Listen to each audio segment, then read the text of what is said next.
taking a few seconds. It's not going to kill your pacing. It's not going to ruin your section for you. And I think it's highly worth it.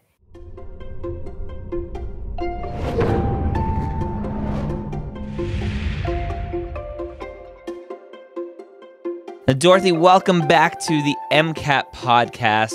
I'm excited to dive in with you into Passage 4 of Blueprint MCAT Full Length 1, which everyone can get for free at blueprintmcat.com. We've been spending the last several months here breaking down question by question, passage by passage. And we are on Passage 4 of Psych Soc, which is right after the first set of discrete questions in this section.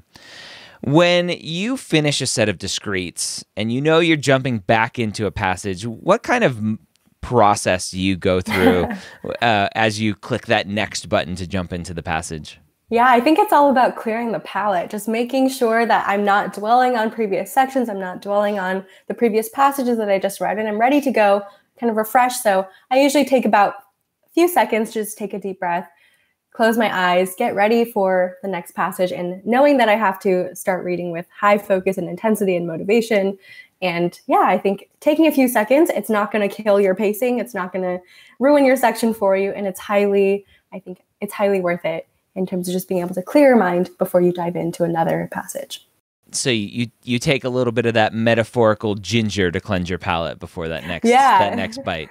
We all love our sushi. We all need the ginger to cleanse the palate. Nice. Same thing here with your deep breathing. I love it. I had sushi last night, so I'm all about it. Sushi's on the brain. It is definitely on the brain. All right, so definitely a good plan to cleanse the palate before we jump into the next passage. I'm excited to jump into this passage and see how you break down these passages and paragraphs. Yeah. All right. So starting with passage 4. 98% of U.S. medical students begin their first year by taking an oath to act with integrity and to uphold the responsibilities of the medical profession. This promise sets a high standard of behavior for them from the start of their medical education, but many medical schools fail to set or regulate similar ethical or professional standards for their faculty. This can result in maladaptive learning environments in which students frequently observe and internalize disrespectful and unethical behavior towards patients, their peers, and other faculty. So right off the get-go, from this first paragraph, we kind of get the stage set for us, right? We're talking about U.S. medical students starting their first year and noticing perhaps some sketchy behavior. They're noticing some ethical professional standards that are set, but maybe not always met. And so we sometimes see that these students are seeing disrespectful and unethical behavior towards patients, peers, and other faculty. So from the get-go, I'm kind of thinking about what I know about ethical professional standards, what might be related here, and kind of noticing that we're talking about these learning environments that might not be healthy or might not be conducive to growing ethical and professional behavior for these students. Okay. Yeah. What would you highlight here, if anything? Yeah, I think I would probably highlight just ethical professional standards. So I know that those things are failing. There's a failure there to set those and establish those. And then also the maladaptive learning environments where, we're seeing disrespectful and unethical behavior as well. Yeah. Mm-hmm. All righty. Okay. Awesome. Next paragraph. One report of unprofessionalism in medicine found that 92% of practicing physicians had witnessed some kind of unethical behavior while in medical school, but did not report it. Can I redo that? Sure. You guys don't. Okay. One report of unprofessionalism in medicine found that 92% of practicing physicians had witnessed some kind of unethical behavior while in medical school, but did not report it. The most common offenses are outlined in Table 1. So I know to look in Table 1 for those common offenses, and maybe I would highlight, 92% of practicing physicians had seen unethical behavior, but did not report. So there's that statistic of seeing the behavior, but not reporting it. So that that behavior kind of goes under the rug. It doesn't get, nothing is done about it. All right. And then looking at Table 1, we see percentage of physicians who witnessed each type of unethical behavior. And we've got several categories with a percentage of frequency. So we've got categories of failure to obtain patient consent for procedures, discrimination of patient based on SES, humiliation or harassment of patients, humiliation or harassment of students, and humiliation or harassment of nursing staff. And we kind of have a range of percentages. Most notably, there's a lot, the highest percentage at 97.9%. Poor students. Humiliation of students. Yeah. As well as nursing staff at 76.9, also quite a high percentage as well. Yeah. In terms of patient treatment, there is 52.3% discrimination in patient based on SES. So maybe something that we're thinking about as well in terms of just unethical behavior that can occur. Yeah. Okay. There's no way to look at significance here. So it's just essentially a table of values noting frequency of those things. So kind of just note that those information, that set of information is there, and then moving on, you can come back to it as needed if you have a question related to it. Yep. All right. Okay. Next paragraph. The culture of medicine makes it difficult to fully understand how problematic unprofessionalism is. There is immense pressure to stay silent. Students are concerned that reporting incidents may result in retaliation, negative evaluations of performance, or damage to their career. Others believe that they must obey their superiors no matter what. Some faculty members believe that the unethical or unprofessional behavior of their peers is a normal aspect of the medical school experience that students must endure as a rite of passage. Oof. Or feel such behavior is necessary when establishing successful medical practices. Yeah. I don't know if you can relate to this at all, Ryan, going through it yourself, but from this paragraph, I'm really noting, okay, we're talking about the culture of medicine and maybe how problematic it is. So I would probably highlight the culture of medicine in the beginning of that paragraph. There is pressure to stay silent. I'd probably note that as well. There's this idea of obedience. Others believe that they must obey their superiors, so maybe highlighting that bit as well. And yeah, this idea that there is a rite of passage to endure unethical or unprofessional behavior as well. Yeah. Luckily, I don't remember much going through my training. I remember one specific thing where an attending was reaming out a resident during a surgery. And I felt it was completely completely justified because the resident was clueless on what was going on in the surgery with anatomical landmarks that they were looking at, which obviously, if you're a surgeon, that is a huge problem. And so, I mean, are there maybe better ways of handling that? I don't know, but yeah, it was rough for the resident. The resident was obviously very flustered and probably very embarrassed about what was happening. But yeah, you gotta be ready as a surgeon. I don't know if that's just pushing the surgeon mentality further, but it was pretty bad. I don't know. I'd want my surgeon to at least know the anatomical landmarks surrounding the site of yes. incision. So yes, it's very important. Okay. Yeah. All right, let's finish this out. So last paragraph here. It is important that students and physicians work together to challenge these implicit values. Leaders in medical education and practice must commit to improving professional conduct and establishing anonymous or confidential reports of offenses. If violators are forced to take responsibility and be accountable for their unethical behavior, they'll be less likely to engage in that behavior in the future. All right, so now this paragraph is really talking about things we can do in the future to perhaps better the learning environments for these students and physicians as well. So maybe things I would highlight are challenge these implicit values, maybe with students and physicians working together as well. And then we have some ideas and suggestions for things that we can actually do. So establishing anonymous or confidential reports of offenses. And in doing so, it forces violators to take responsibility. So I'd probably highlight that piece about the anonymous or confidential reports of offenses.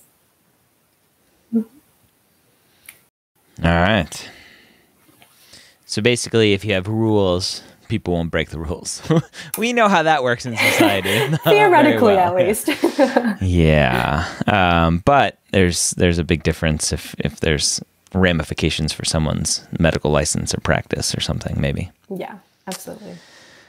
All right. So we get through a passage. What is your mindset as you go paragraph to paragraph? You're highlighting. You're kind of taking it all in. Do you have a specific? Okay, I'm done reading the passage. Let me go skim through my highlights real quick before you jump into the question, or you just go, okay, I'm done with the passage. Time to go read the questions. Yeah. So with cars, it's more main idea and author opinion. So I asked myself two things. With sciences, though, I just want to make sure I understand the main idea. So what was this passage about? What was the main topic? What were the things that were laid out here? So being able to kind of summarize it in a 1 or 2 sentence little phrase there would be helpful. Should we practice that together? Yeah. Yeah. So it would probably be, there are maladaptive learning environments. Students are noticing unethical and unprofessional behavior in the learning environment. And we have a table with frequencies of particular types of that behavior.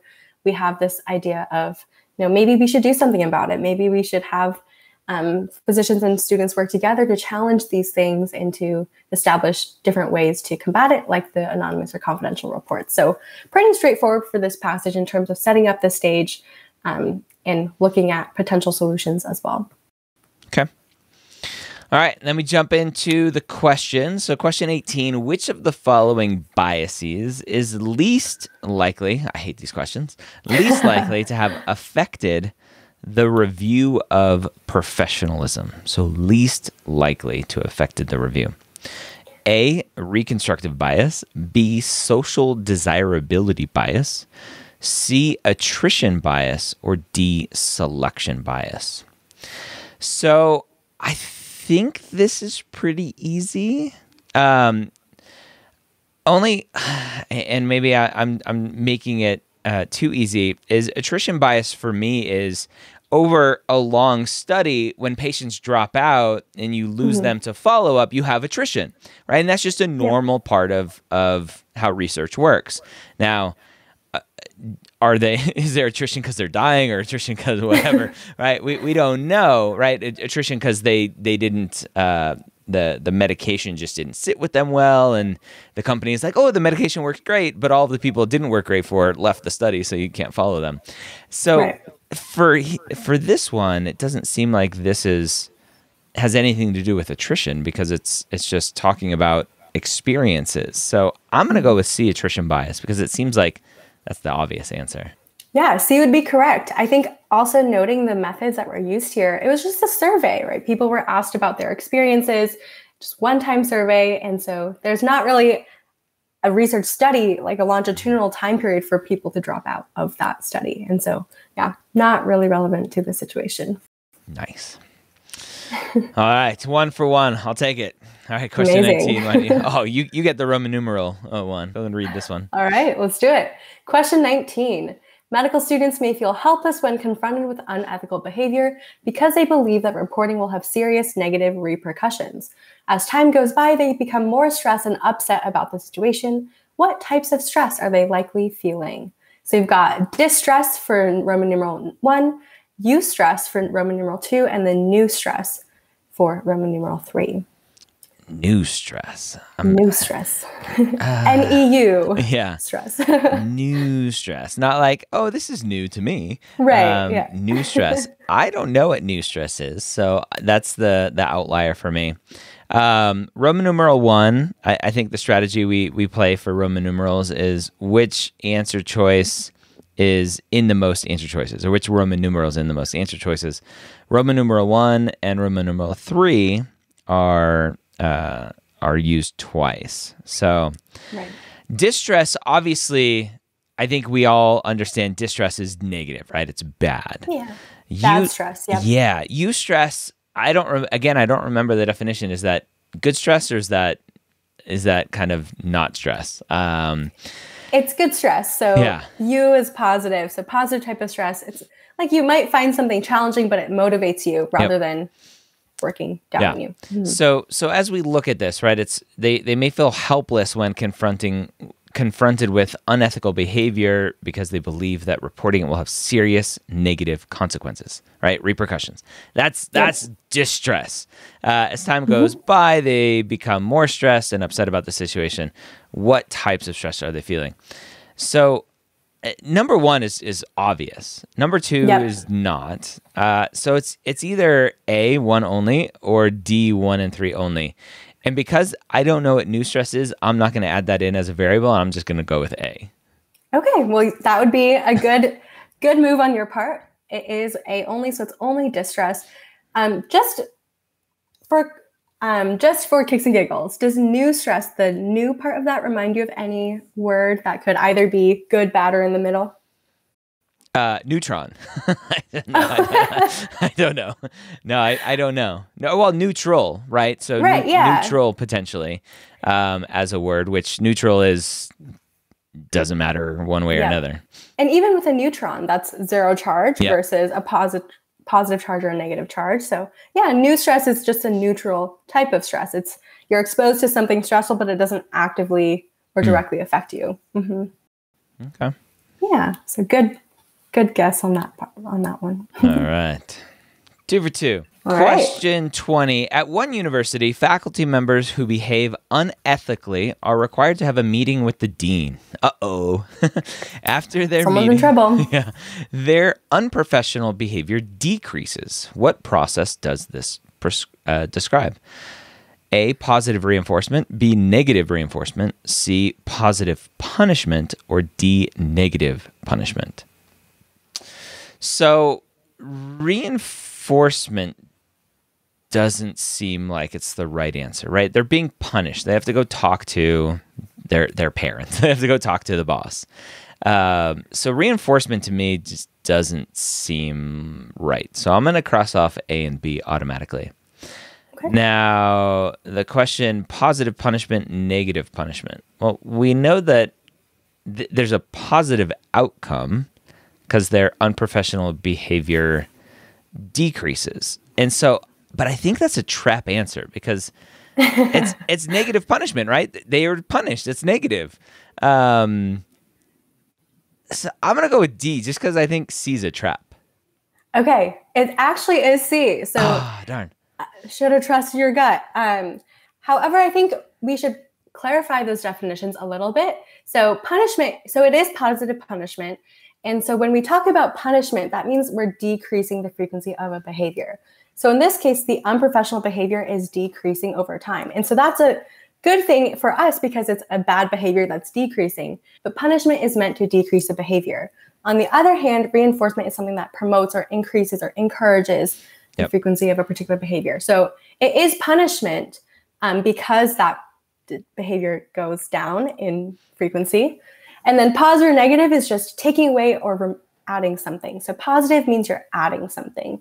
In this case, it's positive because they have to have a meeting with a dean. So we're adding that meeting with the dean rather than taking something away. Interesting. So taking away would be the faculty members who behave unethically are required to have $1,000 less pay. Sure. Yep. Right. That works. Taking money away. Yep. Yeah. So positive punishment is adding something to decrease a behavior. Negative punishment would be taking something away from them, again, to decrease behavior. Got it. Yeah. Okay. Pretty straightforward definition there. All righty. And then question 21 is yours. All right. To read. Question 21. What social phenomenon most accurately describes the experience of the physicians in the review? And we've got A, de-individuation, B, social loafing, C, group polarization, and then D, bystander effect. Ooh. So the experience of the physician. So it's the physicians. All right. So the experience of the physicians, percentage of physicians who witnessed each type of behavior. Ooh. So bystander effect is the one that I'll start with because that's the one we know the most, thanks to Seinfeld. Is the one where you are watching something happen, but you don't really do anything about it, right? For fear of whatever. Or because you just assume somebody else is going to do something about it. So we have that effect here because you're seeing people not reporting it because they're fearing the consequences of that. So D seems like the easiest answer, but it seems too obvious. No, you're correct. It is D. I think the key for this question is, yes, they witness it, but they also don't report it. They don't do anything about it. And so inherently they are bystanders to whatever's happening. So awesome. All right. Do you want to go over de-individualization, social loafing, group polarization? Do you have that to talk about it? Yeah. Yeah. So de-individuation, what does that sound like? It sounds like you're removing the ability for someone to be themselves. Yep. Basically what it is, you're kind of losing your sense of self and individuality, especially when in a group. So it's kind of giving into whatever the group is and kind of losing your sense of self, kind of molding yourself into a part of a group. It's also, just not acting in a way that you might normally act because you are giving up your individuality to whatever else is going on. Social loafing is, I always think about like you're in a group project, someone slacks a bit because they just assume that everyone else can kind of take up the reins for them. So social loafing is someone slacking, or you have less pressure to perform because there are other people there that could pick up the slack for you. And then C, group polarization. That's when thoughts within a group move towards extreme ends after meeting with people who are kind of like-minded. Yep. Yeah, I remember that definition from another passage somewhere. Right. We've said that before. All right. And then last question of this passage. Which type of social influence do medical students experience when they engage in behavior that they privately feel is unacceptable and unethical, but that is considered normative in medical school? A, conformity, B, obedience, C, self-fulfilling prophecy, or D, informational social influence. So again, and this one just seems too easy, but conformity, right? You're conforming to the norms even if you're not comfortable with it. It's peer pressure. So I'm going to go with A as an answer there. Yep. You have a problem with it, but you don't do anything because it's the norm. You're afraid to speak out. And that's conformity all the way. All right. This passage seemed too easy, but I'll take it. I'll take it. We'll take them when we can get them. Yes. So talk about, at the beginning, we talked about kind of cleansing the palate as you jump into the next passage. Mm-hmm. At the end of a passage, right? You know that this is the last question in the passage. Do you do any sort of anything, or is it just the same cleanse the palate before the next one? Yeah, same cleanse the palate. If I felt unsure about a certain question, I would probably flag it so that it'd come back later. But in this one, I felt like it was pretty straightforward throughout. So I'm just feeling good about my questions. I'm ready to move on. Then take a few deep breaths, move on to the next one. If you do flag a question, are you waiting until the very end of the section before you kind of stop the section? Or are you doing passage by passage going, did I flag a question? Let me go back to it now while I'm still in the passage. I usually wait till the end because I am stressed about time. I don't know if I can get to every passage in a certain amount of time. And so I usually will flag it, put my best educated guess in before moving on, and then come back to it if I do have extra time. Because at least I have a guess in if all else fails, and I can have some level of confidence because I felt like I put my best guess in there while flagging.